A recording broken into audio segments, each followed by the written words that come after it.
الحمد لله وقفا وسلام على عباده الذين اصطفى خصوصا على سيد الرسل وخاتم الأنبياء أما بعد فأعوذ بالله من الشيطان الرجيم بسم الله الرحمن الرحيم قال الله تبارك وتعالى يا أيها الذين آمنوا أنفقوا من طيبات ما كسبتم صدق الله مولانا العظيم إن الله وملائكته يصلون على النبي يا أيها الذين آمنوا صلوا عليه وسلموا تسليما اللهم صل على محمد وعلى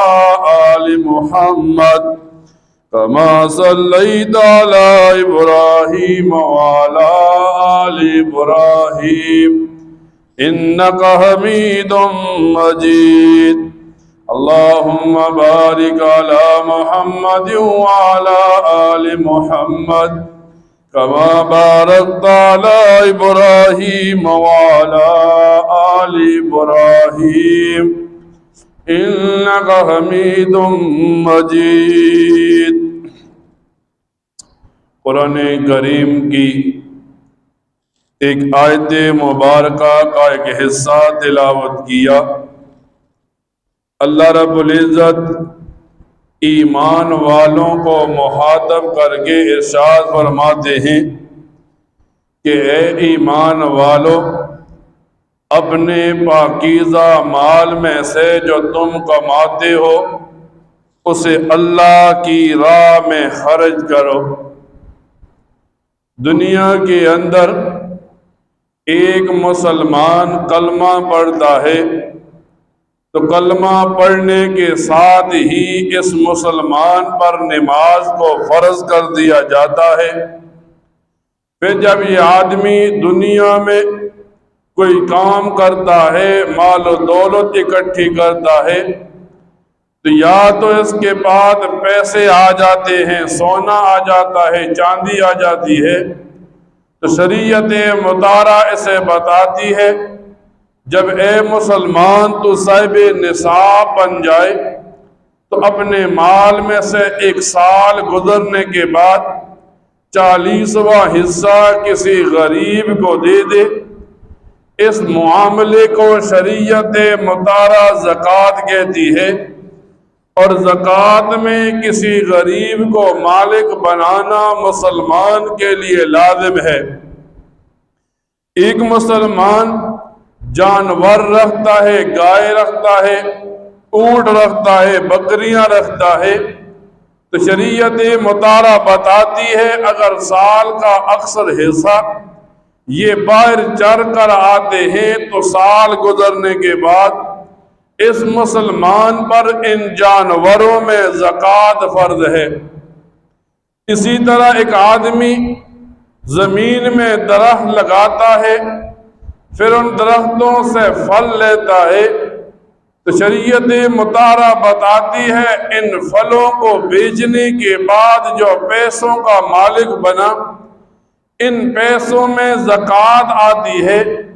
لیکن اس زکوٰۃ میں 40واں حصہ نہیں آتا، بلکہ اس زکوٰۃ میں 10واں حصہ آتا ہے جسے عشر کہتے ہیں۔ پھر ایک مسلمان زمین میں فصل بوتا ہے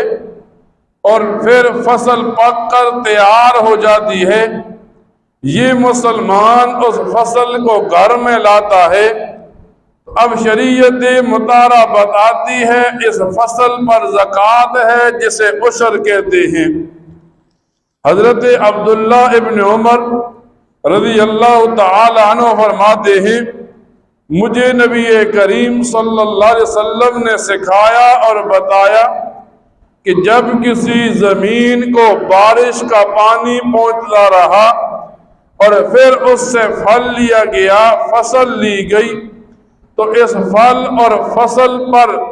ہر 10واں حصہ کسی غریب کا آئے گا، جسے عشر کہتے چلے جائیں گے۔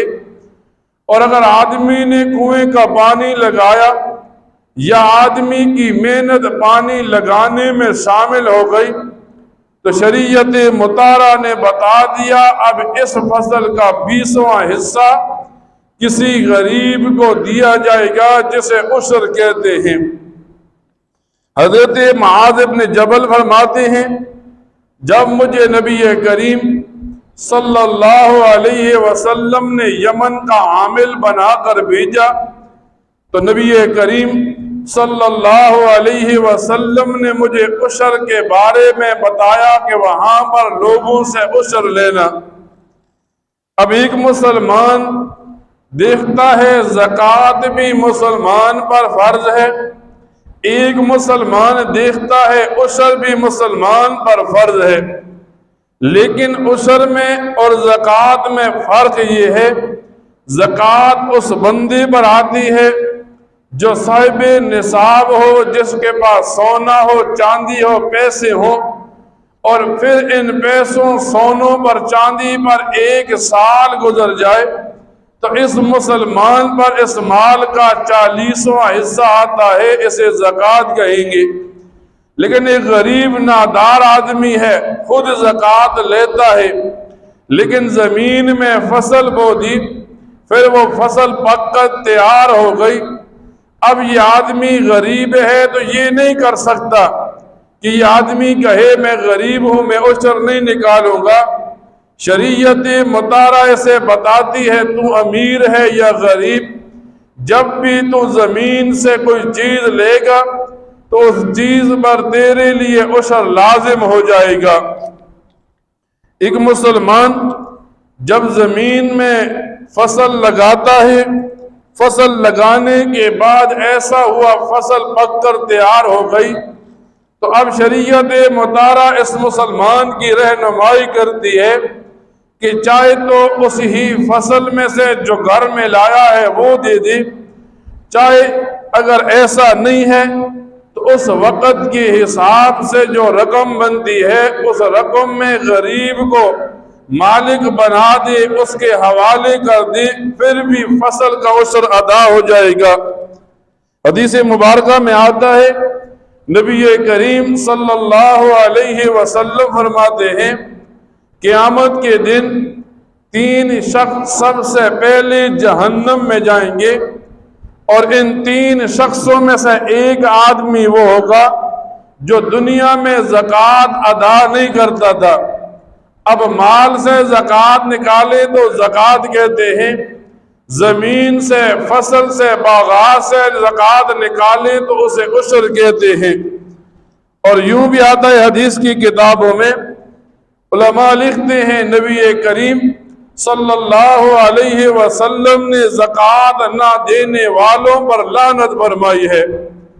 ایک حدیث مبارکہ میں آتا ہے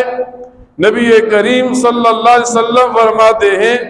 جب لوگ اپنے مالوں کی زکوٰۃ دینا چھوڑ دیں گے، اللہ ان پر بارشوں کو روک لے گا، ان پر قحط پڑ جائے گا۔ اگر زمین پر جاندار نہ ہوتے تو اللہ بارش کا ایک قطرہ بھی ان پر نہ برساتا۔ آج ایک مسلمان سوچے کہ اللہ تعالی مسلمان کے ساتھ نعمتوں انعامات کا معاملہ کرتا ہے، پھر کبھی اس سے 40واں حصہ غریب کے لیے مانگ لیتا ہے، کبھی 10واں حصہ غریب کے لیے مانگ لیتا ہے۔ پھر ایک آدمی جب زمین میں فصل بوتا ہے، اب زکوٰۃ کی باری جب بھی آتی ہے، عشر کی باری جب بھی آتی ہے، تو ایک آدمی پوچھتا ہے زکوٰۃ کیوں نکالی جاتی ہے؟ تو اس مسلمان کو بتایا جاتا ہے زکوٰۃ اس لیے نکالی جاتی ہے تاکہ بقیہ مال پاک ہو جائے، عشر اس وجہ سے نکالا جاتا ہے تاکہ بقیہ جو فصل بچتی ہے وہ پاک ہو جائے۔ آج کل معاشرے کے اندر جتنا بگاڑ پڑ رہا ہے، اولادیں نافرمان ہو رہی ہیں، گھر میں لوگ نافرمان ہیں، مسلمان کے لیے زندگی جینا مشکل ہوتی چلی جاتی ہے۔ مسلمان نیک اعمال کرتا ہے، نیکی میں اسے سرور نہیں ملتا۔ مسلمان گناہ کرتا ہے، گناہ پر شرمندگی نہیں ہوتی۔ تو علماء لکھتے ہیں اصل معاملہ یہ ہے، جو لقمہ مسلمان اپنے پیٹ میں ڈالتا ہے وہ لقمہ یا تو حرام کا ہوتا ہے، وہ لقمہ یا تو مشتبہ ہوتا ہے۔ اب ایک آدمی زکوٰۃ نہیں نکالتا تو اس آدمی نے غریب کا حق دبا لیا، اب اس نے پاک مال کے ساتھ ناپاک مال کو شمار کر لیا۔ جیسے جیسے یہ مال اس کے پیٹ میں لقمہ بن کر چلا جاتا ہے، اس آدمی سے ہدایت کا نور، عبادت کا نور کھینچ لیا جاتا ہے۔ آج ہمارے معاشرے میں لوگ سمجھتے ہیں کہ جب میں نے زمین میں کام کیا، زمین بھی میری اپنی تھی، محنت بھی میری اپنی تھی،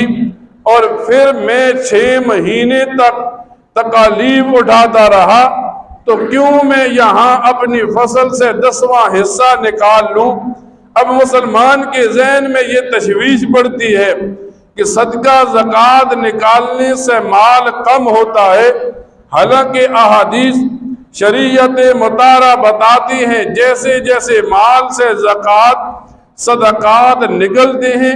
اللہ تعالی مال میں برکتیں ڈالتا چلا جاتا ہے۔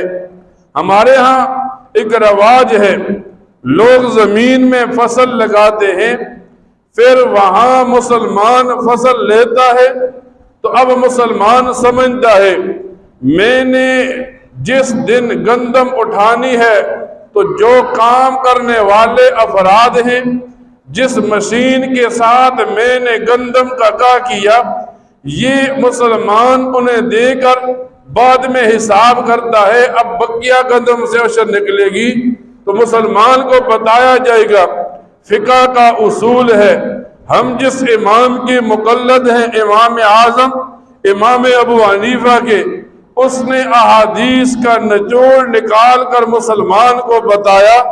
زمین سے جتنی چیز نکلے گی اس میں تمام میں عشر شامل ہو جائے گا۔ اب بارش کا پانی ملتا رہا تو ہر 10ویں بوری غریب کے لیے ہوتی چلی جائے گی، اگر کنویں کا پانی دیتا رہا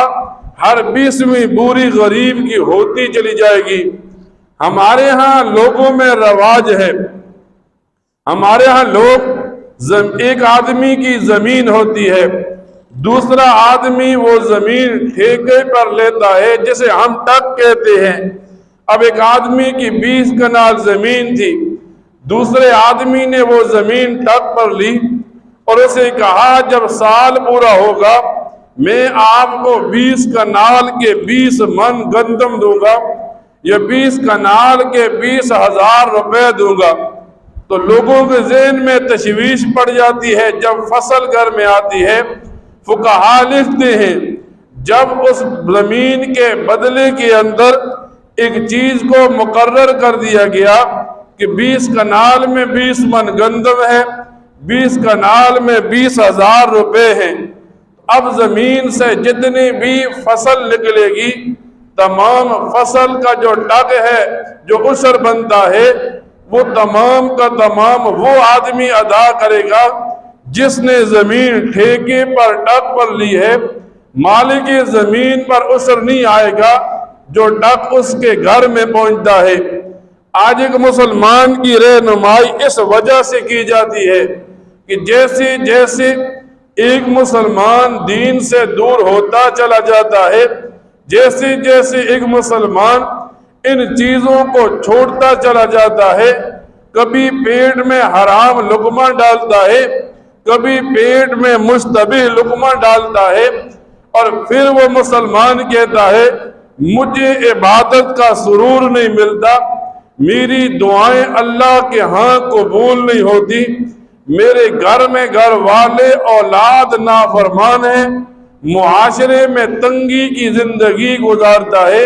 صرف اس وجہ سے کہ نبی کریم صلی اللہ علیہ وسلم نے فرمایا جس مسلمان نے ایک حرام کا لقمہ اپنے پیٹ میں پہنچایا 40 دن کے لیے اس مسلمان کی عبادات سے نور کو اٹھا لیا جاتا ہے۔ اور یہاں تک محدثین لکھتے ہیں